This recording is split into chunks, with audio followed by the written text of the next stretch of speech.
Hello, y'all. I know I'm hella late.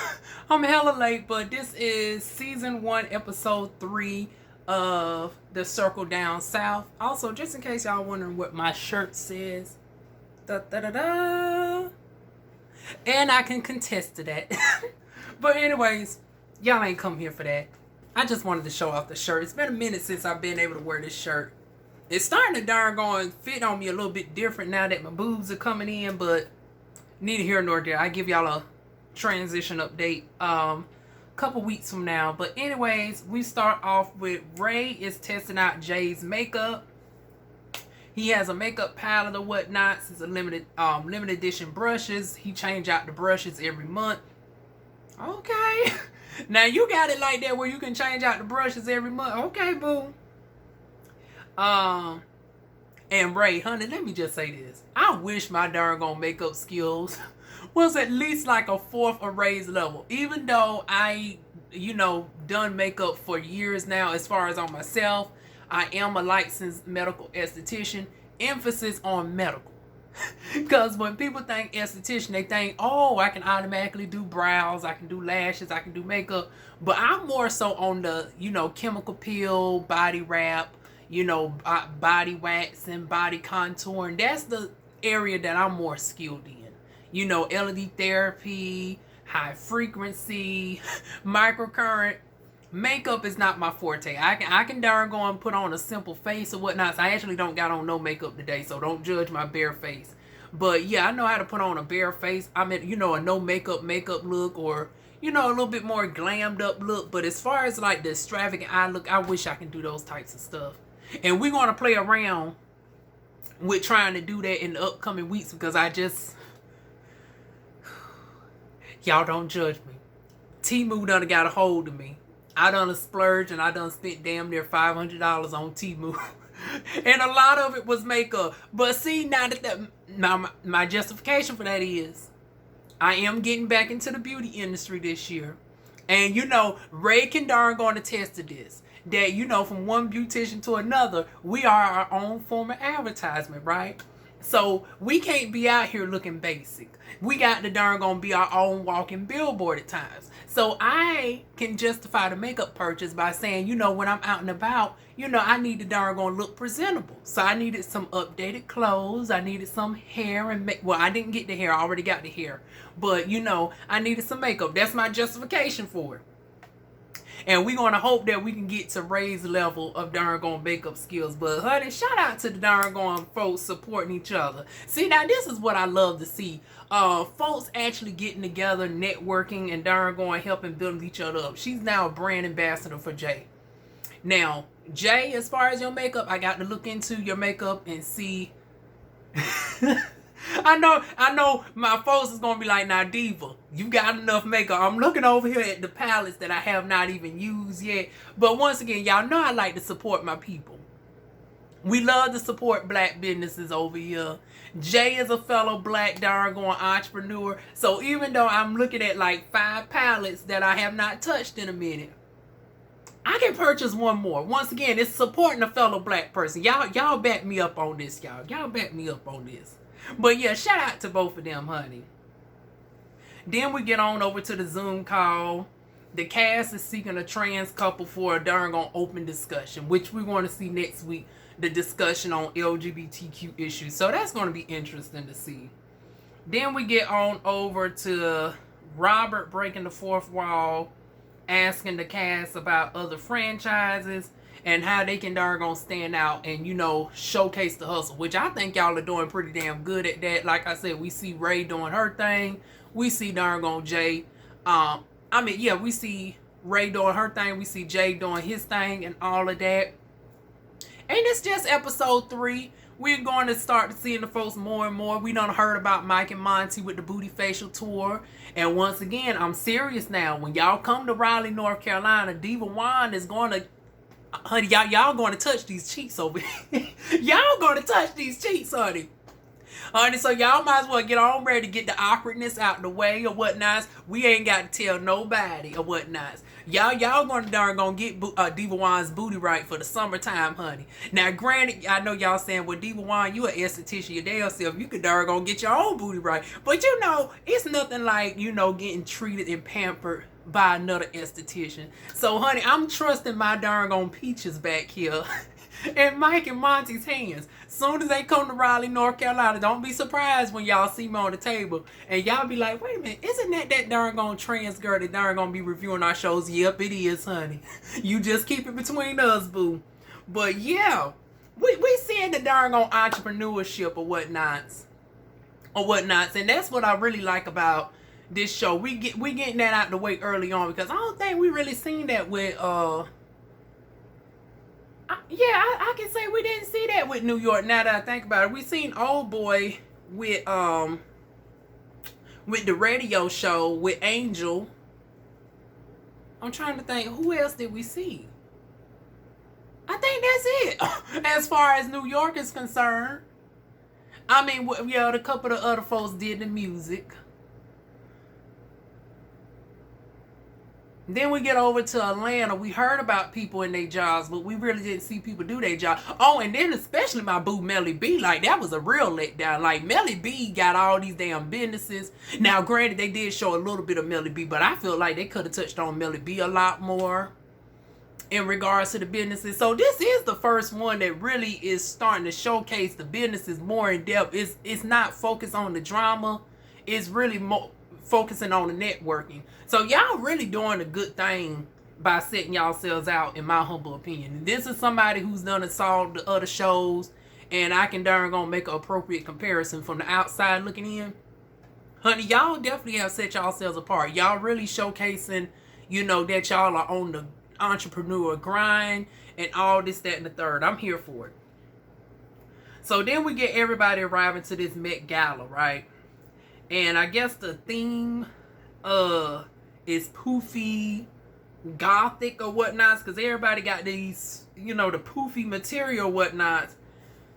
I was not here for the look, and I was like, now Ray girl, now usually you be knocking it out the park. You be darn on my girl that gives the fashions and the darn on face. I was like, now girl, I don't know what was in your mind when you did this dress. And then sure enough, Jay comes out and says he styled her. I was like, okay, I can give Ray the pass. She didn't do this to herself. He did this to. Now darn on Jay boo. Now what was in your mind, honey? Now that was not hitting. I don't know. That wasn't hitting for me, honey. I'm sorry, but not sorry. I did not like darn on Jay's look. I didn't care for nobody's look at all. CJ was out of dress code. He had on some MC Hammer pants, giving me 90s flashback. And when I seen him, I wanted to be like, dun dun dun dun dun dun dun dun. Can't touch this. Dun dun dun dun dun dun. Ow! I was like, boo, you should have left them pants in the goddamn 90s. No.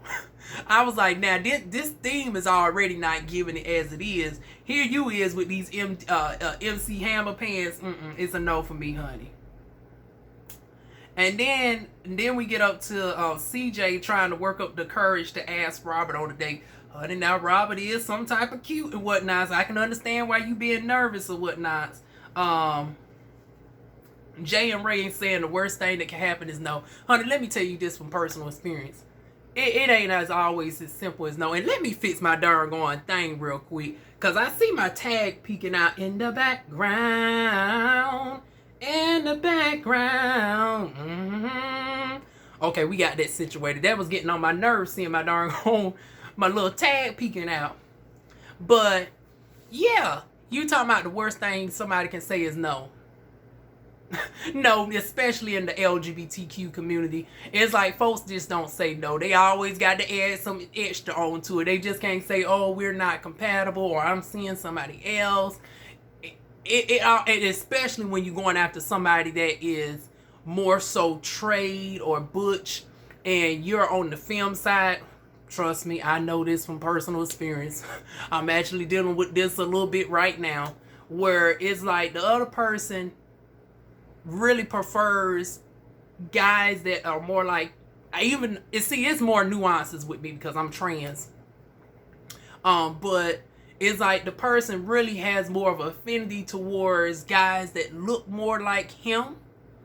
And it seems like with Robert is going to be more so the same situation where he really wants guys that look more like him or more trade. He ain't trying to go for somebody that is film.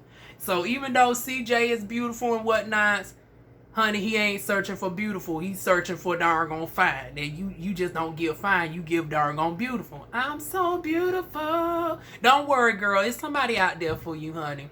And somebody out there for me too, honey. So here's to both of us trying to find somebody that is more compatible for us, that's going to doggone take doggone pride in doggone enjoying our beautiful selves. So don't let this doggone denial get to you, boo. Your doggone Mr. Right is out there, or Mrs. Right, because, honey, to each his own to float their boat, honey. Because at this damn point in the game, I'm about sick of the doggone dudes. I'm going to go ahead and snatch me up a good old handsome list. I swear. Because I done tried my, and I'm projecting a little bit, but I done tried my shot with so many guys and stuff. And this the thing. It's not like I'm not desirable because I have so many guys trying to get with me. I mean, hell, if it was just simple as sex, honey, Diva Wine can go through a long list of people who's been trying to get at me. But it's like the ones that I want to doggone actually be with, the vibe just ain't there. It just don't be there. So once again, here's to us finding the right person, whoever it may be. Like I said, at this point, I'm going to entertain dating other trans women at this point. Because maybe my doggone other half might be with somebody that's more similar to me. I don't know. I'll keep y'all abreast of that situation, and I might include it in additional reviews if it warrants it. But if not, I do a separate video on that. But yeah, CJ, I definitely empathize with you 100%, boo. Then we get on to L Boogie. Now L Boogie, the double standard on why the girls. You talking about why your girl can doggone twerk on another girl, but you twerk on a girl. I mean, you doggone dance on a girl is a problem. As a handsome girl, when you doggone, it gives a different dynamic. It's like your girl twerking on a girl is giving playful girl play, like she ain't really trying to get with the girl. It's just doggone friendly girl play. You and your handsome ass, it can lead to something else. So yeah, that's the double standard, honey. You talking about it ain't fair. It is what it is, honey. That's just as like if I was to twerk on a girl versus if I was the doggone twerk on a guy. The dynamic is going to be damn different with me twerking on the guy versus twerking on the girl. So yeah, L Boogie, you know why there's the double standard there. But moving on from that, what else do we have? So everybody's meeting up at this lesbian bar, right? I know I went a little bit out of order. Robert is already familiar with L. They attended rival schools. Ray informed CJ that Robert is on the scene, so honey darn CJ's trying to work up the courage to shoot his shot or whatnot. Let me see. Then we got... Oh, damn.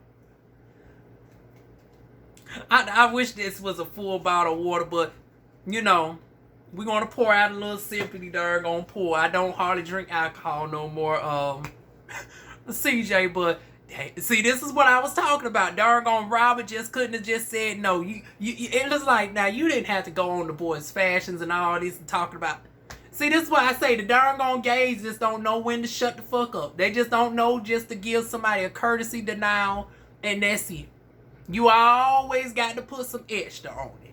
And then it don't make it better that y'all, recording this. So now he got to relive the damn experience and got to see what you say before thousands of people. Now, I guess the only silver lining in this is since this show is just starting out and it's not necessarily chasing, only so many people saw this. Only maybe about 2,000-3,000, but still, it's 2,000-3,000 people that CJ probably would have preferred not be made primitive to, what your thoughts was. I mean, granted, it's a reality show, but some things is just left in a thought bubble. Like, you didn't have to add all that extra in your confessional doggone Robert. I felt so bad for doggone, like I said, I felt so bad for CJ. Then we get on over to, we got L caught up in a L Boogie caught up in a hot mic moment. She was going back and forth with some doggone girl. Didn't realize her mic was on for a minute. I was like, honey, L Boogie, you just made for good entertainment, honey. You just doggone doing the most, honey. And side note, now, like I said, now D1, I might doggone be finally enticed to go to the doggone cool cat side. It is something about stud lesbians that just do it for me. I ain't never been with no woman, but when I tell you, I was looking at doggone L's friend, and I was like, oh, now who is she, honey? Now she looking doggone quite fine, honey. Now, you know, if she's interested in a girl that has a little something extra, honey, feel free to send her my way, honey. Now, I don't mind being paid or whatnot, but honey, that girl in the black was doggone some type of fine to me, honey. I know we play on different teams, but like I said, I'm tired of the damn guys, honey. I'm switching it on. I'm switching it on up. Honey, maybe my damn love might be with a doggone handsome girl like L's friend, honey. Like I said, L, if you come across my doggone review, tell old girl she can slide in my DMs or whatnot, honey. It'll be just between us. It'll be our little secret. In my Candy Bird's voice. Oh, Lord, that's a topic within itself, honey. Everybody hates candy. Honey, candy doggone just getting it from everybody. I might do a video on that depending on how much more comes out. But back to our regular scheduled programming or whatnot. We get over to now L. Like I said, L, honey, you just doggone putting yourself in the forefront as one of the standout folks. Now, why you doggone gonna call the girl out on her witchery? It ain't nothing wrong with being a witch. Now, as somebody who, you know, is born and raised in North Carolina that comes from generations that stems back here all the way to the 17th century, I come from a complex doggone background, which includes a Wiccan background as well. It's like, just because she's more in tune with her doggone Wiccan roots or whatnot, that's her prerogative. Now, y'all need to stop that everything witchery is demonic. It's like, and once again, we don't talk about the Bible and the hypocritical verses. You know, y'all talking about something that's demonic, but y'all look at scriptures talking about covered in the blood of Jesus. Jesus turning the whole town into a pillar of salt because one guy looked back at the city. So you want to punish everybody else for the actions of one guy.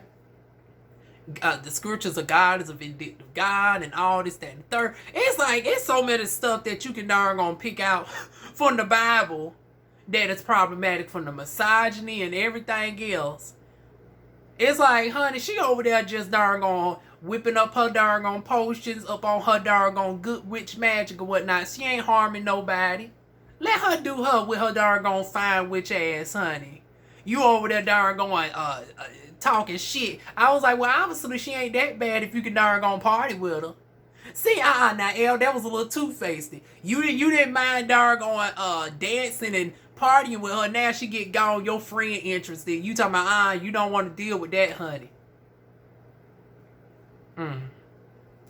See, that's the thing with some of y'all lesbians. Some of y'all lesbians be on that darn shiesty bullshit. See, that's the one thing that'll be difficult with me being in a lesbian relationship. Lesbians like to keep up with some drama. And this was key example right there, because this was so unnecessary, L Boogie. It really was. It really was. Then we get on over to the guys meeting up at Area 111.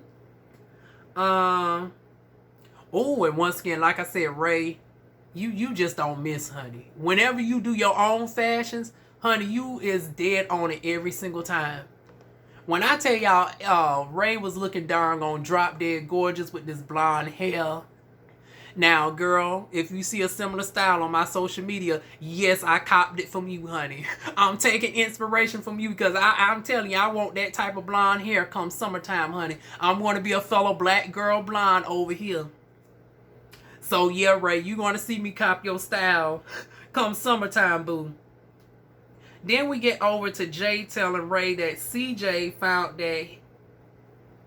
Oh, they talking about the trans couple. Remember earlier I told y'all that they were searching for a trans couple for the open panel discussion. So in walks the couple in question. It is Journey and Brian. And okay, pretty decent looking couple or whatnot. So we get to see what who's the couple is for next week. And then, oh, speaking of next week, getting into the previews, honey. Now, Mike, now we only been seeing you and Darn Monty individually. Now you coming in Darn going, and it's like, now how you going to spice up the situation with the person bring you in? Now Darn Ray is the one introducing you to the fold. A lesbian that is in a proud, committed relationship with her darn wife. Not girlfriend, not fiance, her wife. And you talking about the reason why lesbian relationships ain't taken seriously is because we ain't seen it yet. Okay, maybe, okay, two things can be true at the same time. Maybe you meant on a macro level, like in general, we haven't seen an abundance of successful lesbian relationships. I'm going to hold off on judgment until I see the full context of the conversation. But if we was to include some anecdotal evidence, it's like, hell, the person who brought you into the fold is in a successful darn lesbian relationship and whatnot. So don't that count for something? But, you know, like I said, we'll see as, you know, as it as next week. Well, shit, what I'm saying next week, because number one, it's next week right now. As I'm doing this is the 24th, and y'all know how Nunu is. Y'all know we might be back here sometime in April, whenever Nunu wants to grace us with episode. What is it? I think it's gonna be, yeah, whenever episode 4 comes out, honey. Diva Wine is committed to the end, honey. So whenever it comes out, it might be April, but Diva Wine will be here. And speaking of my boy Nunu, oh, it takes a little bit of a dark turn. I don't know how I'm going to feel about this. Oh Lord, between Chasing this week and this one right here, it's a double whammy on the sensitive subjects or whatnot. So I will include a disclaimer in the next review, because we're getting on to, you know, the pedo and stuff whatnot. So it seems like, you know, Nunu dealt with that situation by a close family member as a child. The father allegedly didn't do nothing about it as far as the culprit. The sister darn told the father, who is none other than L Boogie. See, I knew it was something darn handsome about her. I was looking, I was like, now she handsome too, but why does her handsomeness looks familiar? And sure enough, she's Nunu's sister. Biological sister. So I was like, honey, the darn sexy. Honey, see, this is what I tell y'all. Y'all think I be joking about Louisiana?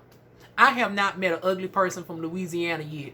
The only thing that came close to ugly out of Louisiana is Birdman and Lil Wayne. And we can make the argument and say that's because they intentionally messed their own selves up with all that tat and stuff. And it's like, not to sound colorist or whatnot, but it is what it is.